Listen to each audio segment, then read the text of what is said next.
I didn't realize how big these guys had gotten. Oh, Meld. So Meld, we did a deep dive, and I linked the deep dive video in the description. And it was me and Ken just talking, and somebody had connected us, and I was like, "Oh, it's a good project. Looks like it's this is over a year ago, and nothing really happened with them. They just nothing did." And I reached out to Ken Oling, the CEO, and I said, "Hey, man, you want to be part of this giveaway?" He's like, "Yeah." He goes, "Have you seen what we've been doing?" And I said, "Yeah, I've got the emails. It's great. It looks like you guys are building." He's like, "Yeah, let's talk." We're supposed to have a 15-minute meeting. We talked for over 2 hours, and I finagled him to give away 20,000 Meld tokens and also the NFT banker NFT. But that's not the big story. The big story is this. First of all, what's Meld? It's very simple. It's a DeFi project. It's not a CeFi. Who screwed us in 2022? CeFi screwed us. DeFi did just fine. So it's a DeFi protocol for loans. Get your cash, earn yields on your crypto while it's in there to pay off the loan. Like I called it, it's a DeFi protocol or loan protocol that pays itself off. You pay back the loan, things that are left over, and you earn all the time. And before everybody was like, "Oh, but what about, not your keys, not your crypto." You get a loan, you keep your keys. Again, who screwed us in 2022? CeFi, not DeFi. And that's what they're moving forward to. And then, so they're giving away 20,000 of those Meld tokens, which aren't worth much now, but they're going to be, I think. And then you're going to get a bank manager NFT. We're going to give away 3 of those. What does that do? You get to boost your APY, lower interest, early access. Because what's the early access to? A bank. They're going to become a neobank. Actually, let me just show you that first. That's the most appealing thing.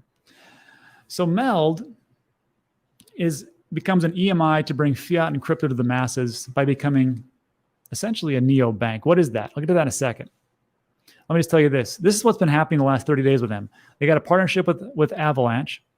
They got a partnership with Multi-Chain, so you can roll across from different bridges. That's the only one they're going to need as far as EVM, the Ethereum virtual machine. They've got a partnership with Arculus, which is they're going to be able to give you your Meld debit card because they're going to become one of these neobanks. There's a partnership with Cornucopias. I like these guys too. These 2 gentlemen here. It's a good game. It's actually got a working project on Cardano. And then this is what I'm trying to do. They're going to be a neobank. What the heck is that? First of all, what's an EMI? What's Meld? Why are they attaining this? An EMI is an electronic money institute or neobank. It's usually a fintech startup that operates on a more limited license than a traditional bank.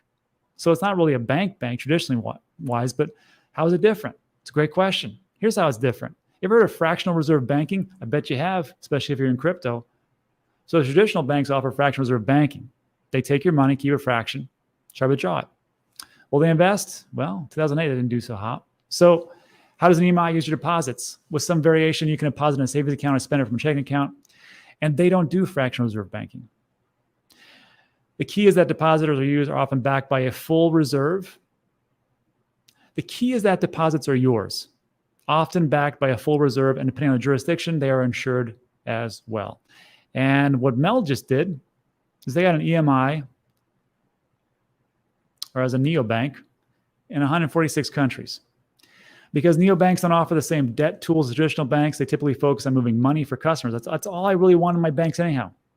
One of the primary value proposition of a neobank is convenience. That's what they want. That's what I want. Number of neobanks has exploded.